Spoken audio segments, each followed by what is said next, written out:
Bienvenidos a Mente Abierta. Estaba pensando una cosa. Los grandes palacios no tenían calefacción ni plomería. Por lo tanto pensé, ¿cuáles son las primeras imágenes que representan el invierno? Las representaciones de paisajes invernales en el arte occidental comienzan en el siglo XV. Los paisajes invernales y nevados no se ven en la pintura europea temprana, ya que la mayoría de los temas eran religiosos. Los pintores evitaban los paisajes en general por la misma razón. Las primeras representaciones de nieve comenzaron a ocurrir en los siglos XV y XVI. Aquí tenemos una fecha de inicio. Demasiado fácil. Ahora sabemos que comienza en el siglo XV. También comienza en el siglo XVI. Fui sarcástico.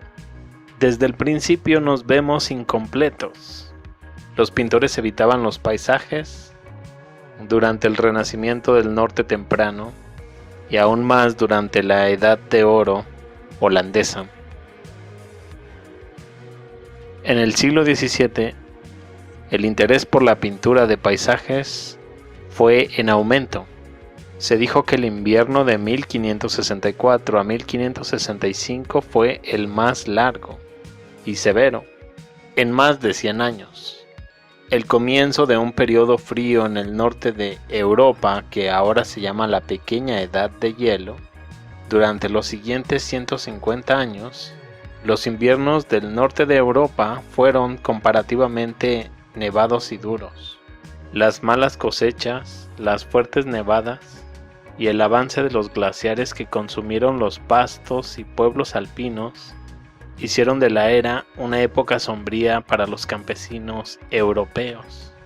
En el 1564, el año en que nace William Shakespeare y muere Miguel Ángel, la Edad de Hielo es interesante. Mini reinicio antes de llegar al reinicio más actual. Si echas un vistazo, la aparición del paisaje invernal se considera comúnmente como el primer paisaje invernal completamente realizado en la conocida pintura de Peter Bruegel, Cazadores en la nieve, pero esta pintura no apareció hasta relativamente tarde, en 1565. Y esto plantea la pregunta de por qué un tema aparentemente tan obvio como para la pintura tardó tanto en evolucionar. Seamos realistas, no estamos hablando del siglo XV en absoluto, estamos hablando del siglo XVI, en el mejor de los casos. Y terminemos rápidamente. La conocida pintura de Peter Bruegel, Cazadores en la nieve, se considera ahora comúnmente como el primer paisaje invernal completamente realizado, pero no aparece hasta 1565, algo tarde. Inicialmente, esto probablemente se debió a que los pintores europeos simplemente no reconocían ningún escenario natural en sus obras, y mucho menos las condiciones climáticas. Pero en el peor de los casos, en la colección de pinturas de invierno a continuación, disfrutándolas, y en serio, no hay pintura del siglo XV de invierno y nieve, es el siglo XVI en el mejor de los casos. Y esto se resume en siglo XVI. Aparentemente solo nevaba en las ciudades holandesas. ¿Y qué pasaba con todos los demás? ¿Estaban tratando de evitar dibujar paisajes?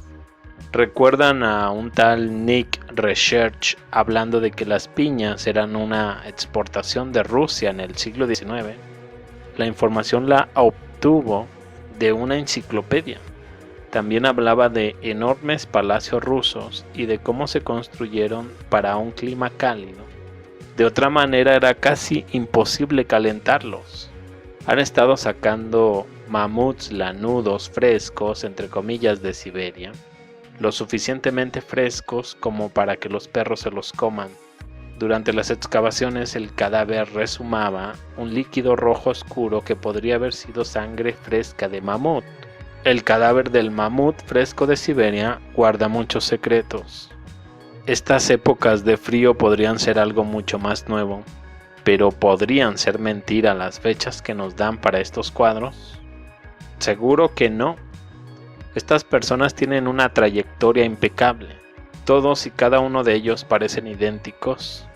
El arte popular de mediados del siglo XIX, de repente aprendimos a pintar el mundo exterior en el siglo XVI, luego lo olvidamos, nada más durante unos 200 años. Cierta vez, mirando la arquitectura de San Petersburgo, viendo tantos techos planos, en un área donde ahora hay muchas fuertes nevadas, aparentemente cuando se construyeron las estructuras, el peso de la nieve no fue un problema. ¿No te parece inquietante la diferencia temática entre las pinturas del siglo XV a las del siglo XVI? Es como si hubieran pasado de contenido mitológico a uno más realista. Ahí hay algo raro. Las escenas invernales nevadas pueden ser increíblemente hermosas. Realmente no puedo pensar en ninguna razón por la que nadie las pintaría. Este tema vincula las pinturas renacentistas con la fotografía. ¿En qué manera? Verás.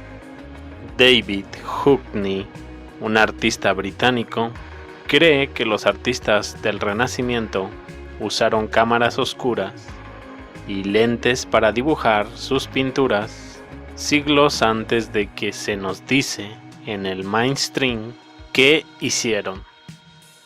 Propone que no podrían haber adquirido un dibujo tan detallado simplemente a simple vista. La corriente principal mantiene el siglo XVII para la implementación de la cámara oscura para los artistas. Sin embargo, Hockney demuestra a través de la integración de imágenes, la fotografía moderna y el uso de las matemáticas, que ya en 1540 Lorenzo Otto estaba usando la lente. La cámara oscura se usaba para pinturas. Sin embargo, también propuso que las similitudes en el enfoque y las líneas aparecieron en El dolor de Van Dyck casi un siglo antes. Lo que observas es un autorretrato de Van Dyck muy fotográfico de 1633. Pero la narrativa sigue sosteniendo que es imposible que los artistas usaran lentes en este periodo, porque el vidrio y las lentes en el siglo XVII no tenían la calidad suficiente. Sin embargo, el físico Charles Falco señala a Hockney los espejos cóncavos y sus propiedades de proyección. Los espejos cóncavos ciertamente estaban en uso en el siglo XVI. La proyección de un espejo cóncavo se demuestra aquí, en 7.20, junto con excelentes explicaciones de este uso de lentes y espejos. Entonces, ¿para qué crear una fotografía? Para crear una fotografía resulta que ni siquiera necesitas una lente, una habitación oscura, una cámara. Todo lo que necesitas es un espejo cóncavo, una buena luz y una superficie para reflejarlo, y los medios para arreglarlo. Esto le demostró a Hockney que de hecho Van Dyck y otros artistas estaban usando espejos cóncavos para al menos dibujar sus imágenes, sino el detalle y el color 300 años antes de que la corriente principal lo admita. Esto sin duda aumenta la teoría de que estos artistas estaban proyectando estas imágenes. Seguramente alguien debe haber estado intentando grabar la imagen de formas distintas a la pintura y el dibujo. Según la ciencia convencional, los espejos se han registrado en uso desde el 4000 a.C. en Mesopotamia. Si es cierto, esta proyección de reflejo entre comillas se habría utilizado desde siempre. Al considerar esto, y escuchando la hipótesis de Hockney, me di cuenta, y si muchas, sino todas estas llamadas pinturas renacentistas entre comillas, son en realidad fotografías Fotografías que han sido pintadas para disfrazar la imagen fotográfica real. De ahí que veamos un realismo y detalle. ¿Por qué? Bien, imagínate los últimos 600 años o más de historia que se nos presentan en fotografías reales. La Torre Eiffel, un aparato energético del viejo mundo. En este gran tema comencé con canales mirando imágenes de Venecia a Italia y se disparó un flash. Las icónicas avenidas anchas, rectas y niveladas de París solían ser canales. Luego, mirando otras ciudades costeras, encuentras lo mismo, pero París es una especie de anomalía, anfitrión de demasiadas ferias mundiales para contarlas. ¿Quieres saber un secreto? Solo hubo una feria. Otra sería que no hay diferencia entre una feria y una exposición internacional universal. Pero ciñámonos a París. La historia divide en 2 años y ubicaciones, por eso solo sirve como camuflaje. Solo hubo uno. Simplemente se extendió por todo el mundo durante aproximadamente 20 años, pero todas las entidades controladoras y agendas eran todas iguales. París fue la primera junto con Londres. Estoy divagando. Los canales se rellenaron, es decir, no se rellenaron, sino que se taparon, creando así las llamadas catacumbas, que no son más que una trampa para turistas diseñadas para mantener a las personas encerradas en ciertos lugares.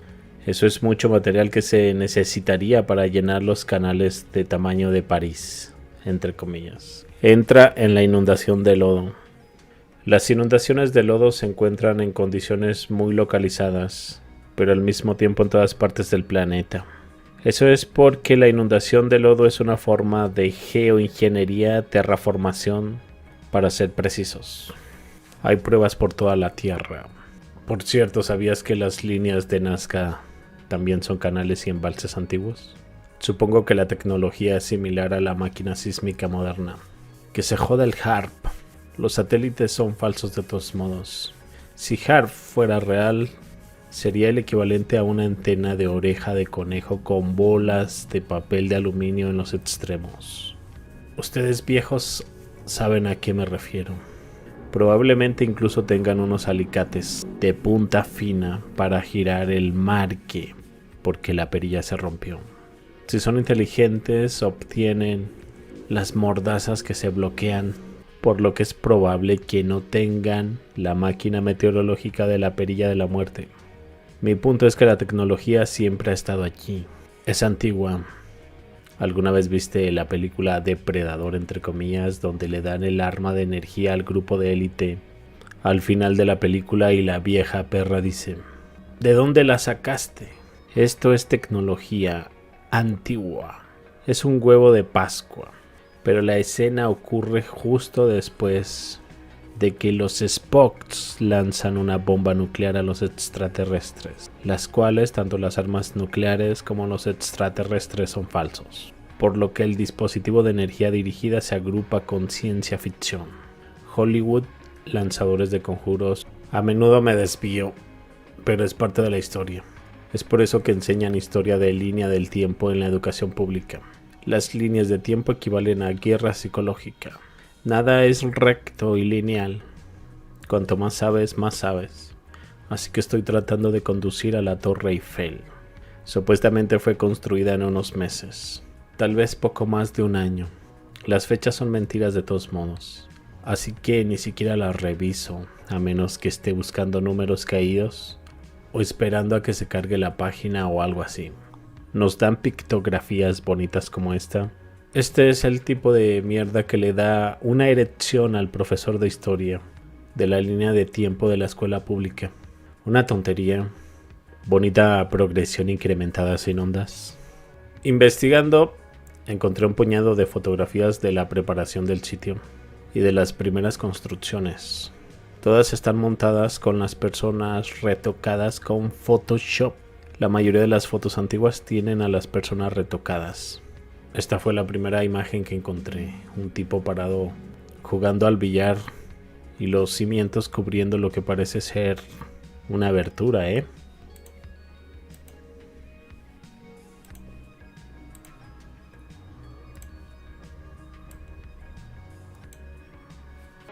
Este es un barco de 1854-59. SS Gran Oriental, también conocido como Leviatán. Este barco era un barco único, provisto de velas y remos, así como de hélice. Este es uno de los casos en los que por un lado tenemos una prueba fotográfica de que el objeto está en proceso de construcción. Por otro lado, esta foto no es suficiente para responder a todas las preguntas que este barco trae. Aquí está la foto del casco del SS Gran Oriente sin terminar. Muestra una parte del casco, a la que le faltan algunas de las placas de hierro de estribor, lado derecho, cuando se mira la proa. Las otras imágenes del casco en proceso de construcción son imágenes de tipo grabado. Realmente no se puede confiar en ellos.